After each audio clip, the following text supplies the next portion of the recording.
I wasn't recording that whole time. Hey, okay. Oh my God, what is up?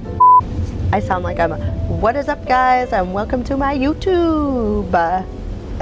Okay. If you're new here, this is a podcast called Are We Having Fun? And we've been on a 2-year hiatus. This time around, we are 30 and we're thriving on the coast of the Mediterranean. And it's my first time in Europe.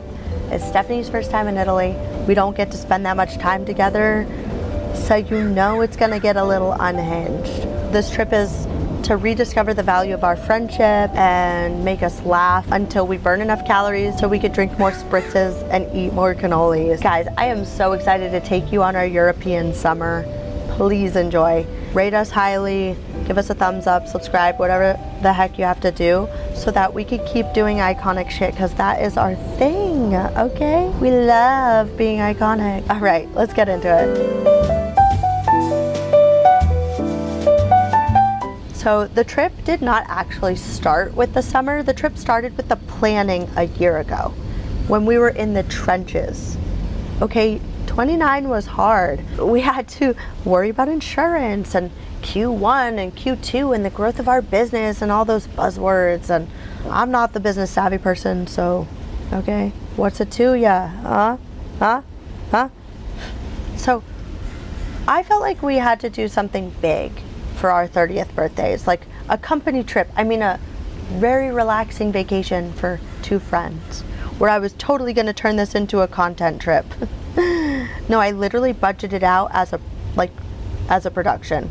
Pre-production, production, post-production. Oh my God, she knows buzzwords, wow. Production, post-production. And like, Stephanie didn't even know everything that went into it. She's just like, yes, we're gonna have so much fun. And I was like, yeah, girl, like, this is totally gonna be like our comeback on the podcast. I tricked her into it, because she's not actively recording the podcast anymore. She's too good for us. Here's the thing about Stephanie. She is that friend that will go along with any crazy idea I have, and that is why she is my ride or die. Okay, so let's ride or die to Europe. See what I did there? All right, yeah, let's go. Shenanigans started right off the bat. We didn't have a cap for our budget, but we did prioritize certain activities, tried to keep it like at a reasonable number, like in our heads. I don't know what our reasonable number really was, but anyway, we thought the flights would be the least of our worries, but it gets to the day of the trip and we're out for the flight that we needed. So we're able to get Stephanie on a flight on United. Meanwhile, I book on Norse Airways, which, no shade to Norse Airways, but I just wasn't prepared to be nickeled and dimed on water on a 11+ hour flight. And it was a non-stop from LA to Rome. So my very first trip to Europe, I'm on a non-stop, which is sick. I didn't have to worry about delays on my layover, but like, oh my gosh, this was about to be a time. Immediately when I get to the airport, they are checking everybody's bags at Norse Airways to see if they fit under the seat or if you have to check a bag. So I have to check my carry-on bag because my under the seat bag no longer could fit under the seat for their criteria. The only thing that could fit under the seat was like a kid's backpack at most. At most. Not a regular backpack, not a weekender, nothing. So I buy the checked bag so that I could put my under the seat bag in the overhead bin, and I'm already thrown off my game here, okay? I get to the actual plane, and by this time I'm with this lovely couple who offered the window seat to me so that they could sit together because I had the middle seat. And I was like, yes, thank you, thank you, thank you. But now I'm stuck, and I realize that my headphones are in my overhead bin and I didn't grab them. And I don't want to be that person that's like, oh my God, I totally have to get up and get into the overhead bin. Like, this is my spot and we're not moving now. So I raw dogged the entire flight. I didn't have music. I didn't have Netflix with sound. I watched it without sound. Like, insane behavior on my part. I apologize. But I was not going to pay $10 for corded headphones. I was thinking I'm going to fall asleep anyway, right? This is an overnight thing. No, my back was hurting from leaning like this the whole time. But that wasn't the craziest part. The craziest part was I was on my time of the month, and I didn't think about how I would have to do parkour over the 2 seats into the aisle of Norse Airways, which is the size of going into a cave that gets narrower and narrower. So I'm like physically stuck in my seat while the people are sleeping. Will I make it without having an emergency? Yes, I did. Barely. Quite barely. By the time I'm getting off the plane, my bladder is like hurting. I'm hungry. I'm thirsty.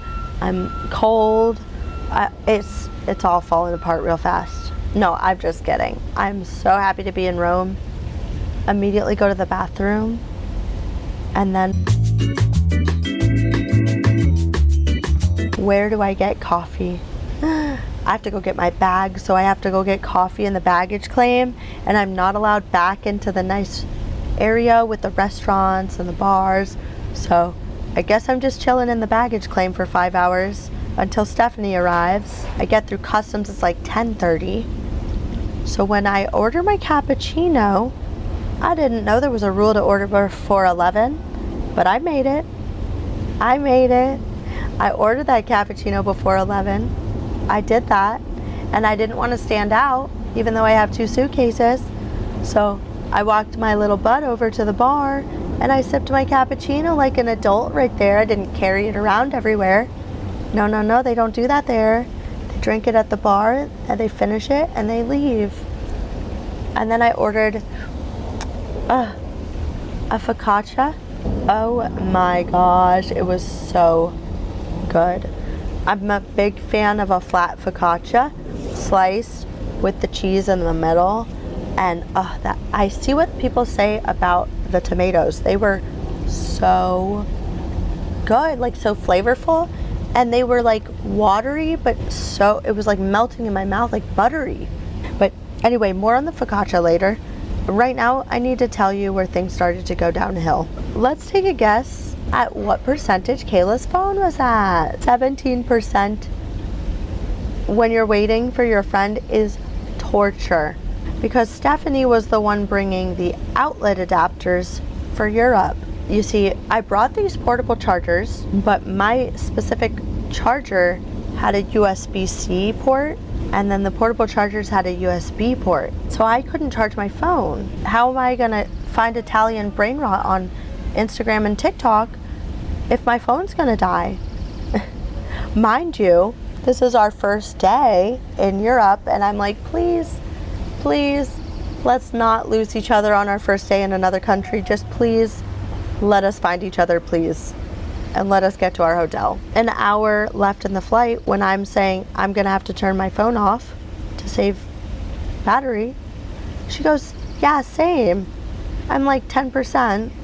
I'm like, girl, you were on the flight with the Wi-Fi because you're texting me, the 2 hot meals, the free alcohol, water, and an outlet under your seat. Girl, I'm already like, meet me at latitude this, longitude this. No, but I really had to be like, baggage claim 6, and also like I'm right in front of the Zendaya ad.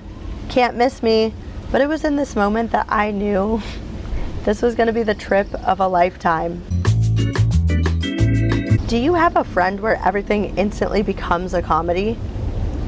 Like, I mean this in the most cliche way possible. There are friends out there that make you feel like your life is actually a movie. Hopefully a comedy and not a drama. Maybe a little bit of both. But finally Stephanie gets to me in the airport, and we immediately have this interesting interaction with a fellow tourist that we just thought was comical, honestly. It was just comical. So the first thing we have to do is get a train ticket to the main part of Rome, Roma Termini. I had already done enough research. I knew we had to go to the kiosk, try to get an express train so that we're not stopping everywhere. And then we get off the train station. We have about a 15-minute walk to our hotel. We should have Ubered, but we learned our lesson. That's to come. So we're at the kiosk. Immediately, we get the spinning wheel of death after we click one thing. And we're like, great, great. So we're trying. And we hear an audible sigh from behind us. We could tell this guy was just not having a good day already. Honestly, I think his flight was probably 21 hours. So that's a long time. Not a great way to start off the trip when you can't get your train ticket. But we say, like, this kiosk is giving us issues. Try it if you want. We're gonna go to the next one. So he follows us to the next one. And then something was happening with like cards. Like it didn't take MasterCard or whatever we were trying to use. So eventually we use a different card. We get our tickets. But while this is happening, some other random person walks up to the one that wasn't working for us and immediately gets us tickets in like 2 seconds. So Psy guy behind us is like fuming, shaking his head. And when we finally get our ticket, he says something to the effect of, it looks like it wasn't the kiosk. Like basically, it looks like it was a you problem. But we're not getting into this. We're absolutely not getting into this. So we just kind of chuckle and walk off. Dude, we're here for a good time. We're here for La Dolce Vita. Everything's gonna work out. We hope this guy has the best trip of his life. But this guy was like, these girls are the most stupid people I have ever encountered. So we're on this long path to the train. It's very easy from the airport because it's a giant yellow sign that just has a picture of a train and you just follow it to the train station. But somehow we follow like this labyrinth of a path instead of just going on the straight path. And we went down this like maze of a hallway and wasted all this time getting to the actual like train stop in the train station. So finally we get there and we get onto the train and we see our friend. I hope he had the best time. I really do. He needed a break. He needed that European vacation. We finally get off at Roma Termini and we decide we're gonna walk. We could Uber, but we're gonna walk. It's not that far. Well, when you have suitcase and a backpack / a weekender, it's suddenly a little bit farther than you thought. And mind you, at this time, we didn't know you could even get a fine for having a loud suitcase, which our suitcases weren't loud to begin with, but the streets of Rome definitely played a part in what was about to happen. It's cobblestone everywhere, duh. We brought adequate footwear, but what we did not plan for were the little wheels not being able to handle the street. So Stephanie's wheel breaks by the time we get to the hotel. And we're navigating these very narrow sidewalks because everybody's in the street driving and it's just crowded with people. I'm running over people's feet almost, just trying not to be that person. There's children, like tourist children, that are excited to be there. They're just running around in the path of the suitcase.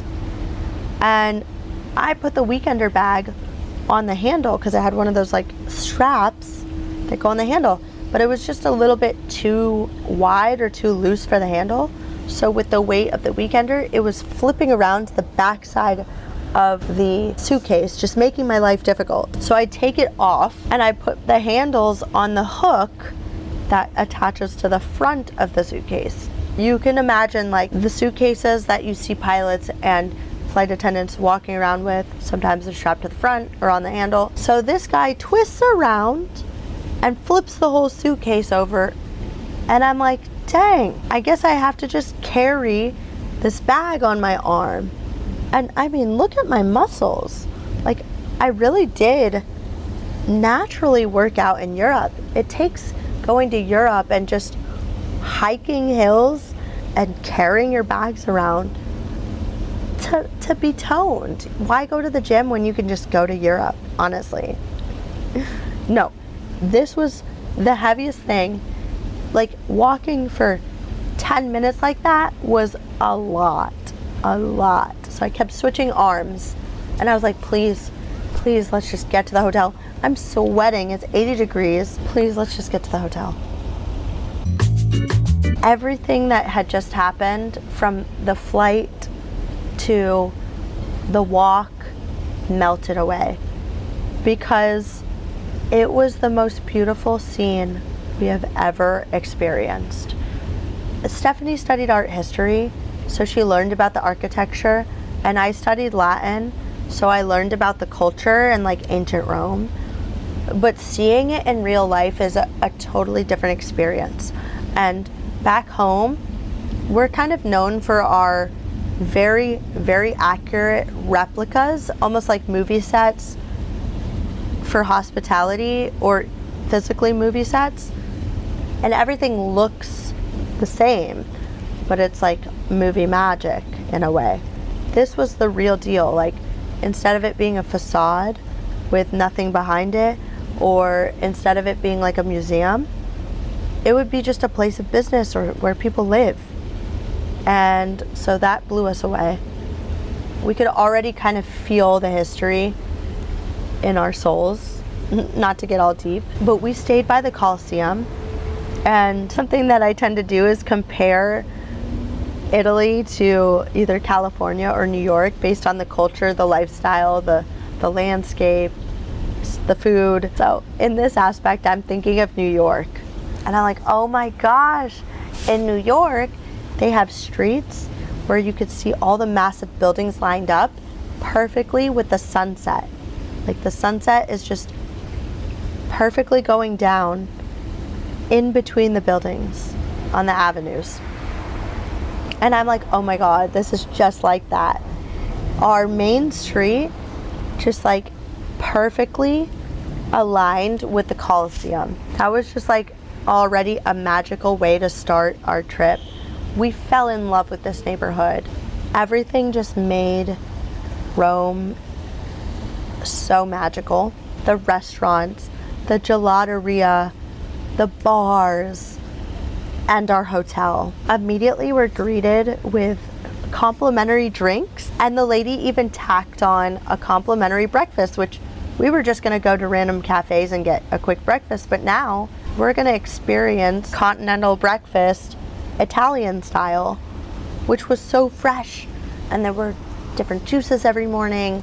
And anyway, we'll get to that later. So we physically are exhausted, hot, and this beer was the most refreshing thing. We don't even really drink beer, okay, like that. But it was the most refreshing thing after this whole thing. So she's like, take your time, have your drink, I'll have your key cards ready. You can go up to your room and settle down. I was like, thank you. Yes, we will. Because when in Rome, you know, we're already like getting into the mindset. And there's only really one con that we had to this whole hotel, but that right there, like, it just set the tone for like a great experience. Like, the only qualm we really had was we didn't know how to work the AC, so we didn't have it. We had to keep our windows open, and Stephanie runs hot, which is totally standard in any other place that we visit anyway. But everything else made up for it.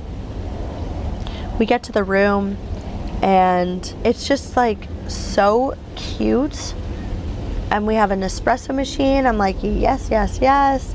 Love my Nespressos. They're not sponsoring us, but when in Rome, right? Yeah, one day. And then we had like slippers. I'm impressed by the bathroom, by the way, because I didn't grow up with bidets, but it was so nice. I'm just kidding. I actually didn't use it. I was just really excited to see one. And the shower, yeah, it was really nice. And Stephanie's favorite part was that she could open the quintessential tiled shutters and look out into the alley with the other buildings that are just colorful and beautiful, and you could hear the sounds of the city. It was surreal. Stephanie's whole goal for the trip was to live her Lizzie McGuire moment, and my whole goal was to live my Giggly Squad moment. So I brought our book, she brought the movie, and we were about to just like live it up, okay? Well, I could go on and on about Rome, and absolutely I will on the next episode when we talk about our hilarious first excursion to the crypts and the catacombs. I'm telling you, the people we come across are comedy, absolute comedy. I love them so much. And yeah, like I said, please give us a thumbs up, subscribe, rate highly so that we can keep doing iconic trips. Eventually, we want to take you along physically too. We just love connecting with people all over the world. Yeah, we're cultured like that. I'm just kidding. Okay, see you on the next one. Bye.